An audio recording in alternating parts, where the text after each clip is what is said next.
Good evening.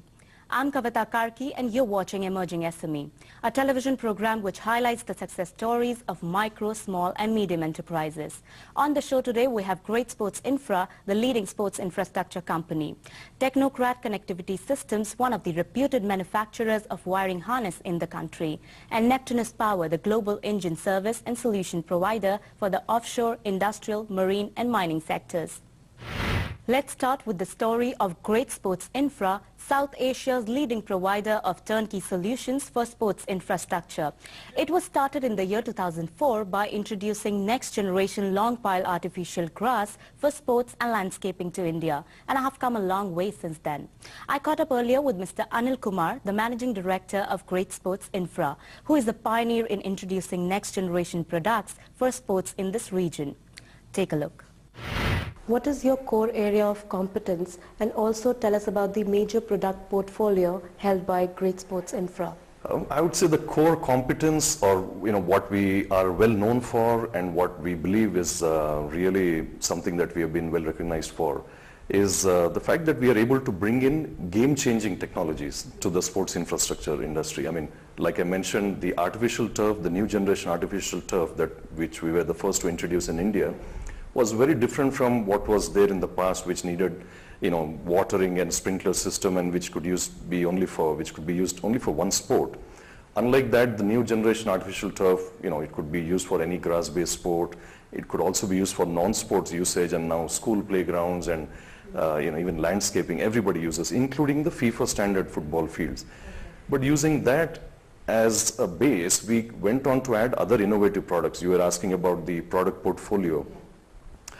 We do, of course, do a lot of the conventional sports infrastructure like hockey fields and athletic tracks in stadiums.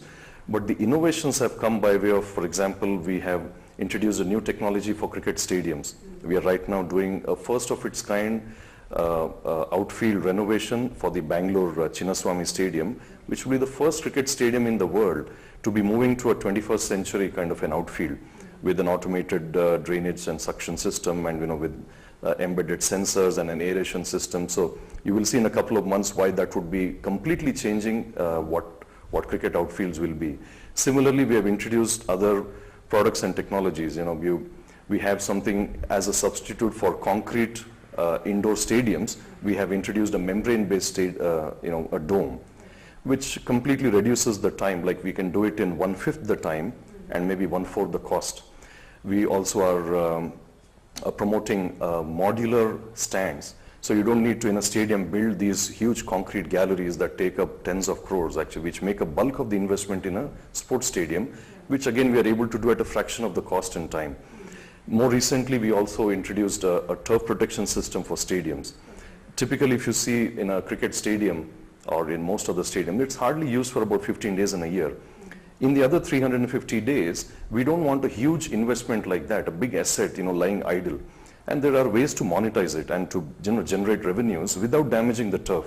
So internationally, people do, acknowledge that stadiums cannot be economically viable with just one sport, using it for 15 days. So you should be able to use the stadium for non-sport events without damaging the turf. So these turf protection systems also, we have now started with our first project in Ahmedabad with Transstadia.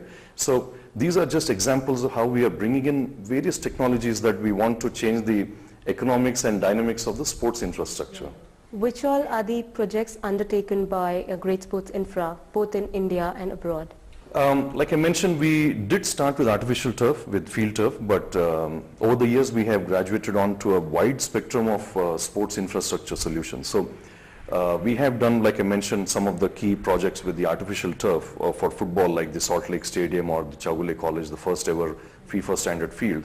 We also used the same field turf for the national games last year held in Kerala to do a FIFA standard field, and quite a few other installations. We also do hockey fields with turf. Last year we again installed for the World Hockey League that was held in Raipur.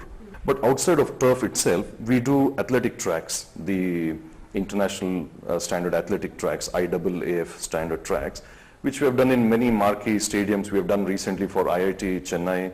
We have done for AFMC, Armed Forces Medical College in Pune. We are doing the Salt Lake Stadium right now. So there are plenty of athletic tracks as well.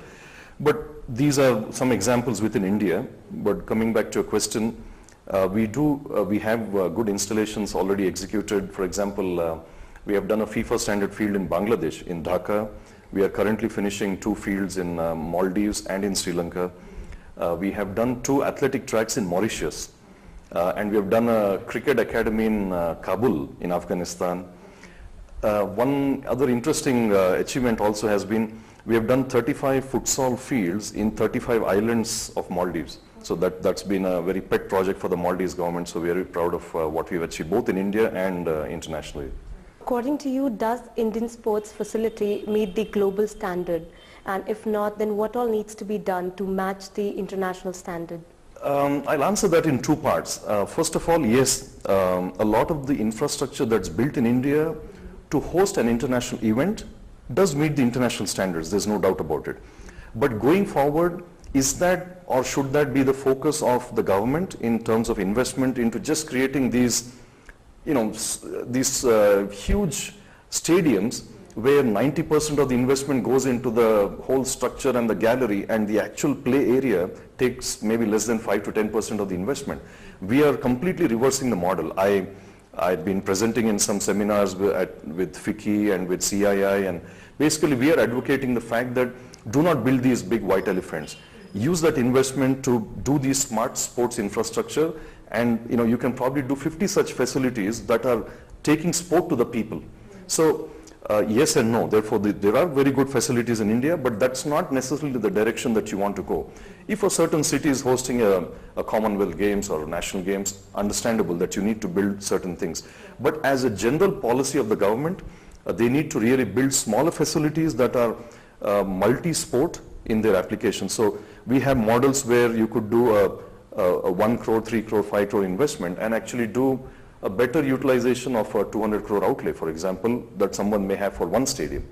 But we're also happy that the government, the central government especially, is giving a larger focus and larger allocation of budgets to sports infrastructure.